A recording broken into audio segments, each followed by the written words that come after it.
سرزمین عجایب واو. هر چی که بتونی تصور کنی میتونی بسازی. همه اینا رو خودشون ساختن؟ آره اکثرشون. سلام. این جونور حتی یک کلمه از حرفتم داریم نمیفهمه. حرف میزنیم. زندگی اینجا فوق‌العاده بود تا اینکه یه روز چخماق و آهن وارد زیر زمین شدن. جایی که هیچ تفریح و خلاقیتی تو اون وجود نداشت. تو داری چی میکشی؟ اگه اونا راهشون رو پیدا کنن این دنیای زیبا و هر چی که تو اون هست نیست و نابود میشه.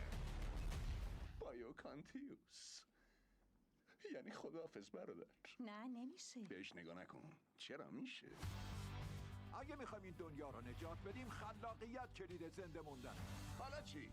بادهای الکترومغناطیسی. خداحافظ.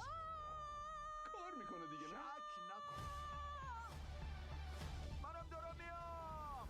آماده باشید یه چیزی برات دارم. برای بزرگترین ماجراجویی که من عاشق این چیزم. تا حالا ساخته شده.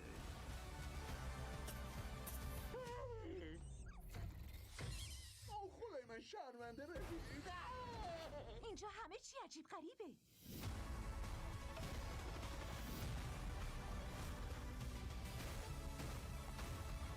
بریم سراغشون. ازم میخوان با یه مرغ مبارزه کنن؟ وای نه مرغ سوار.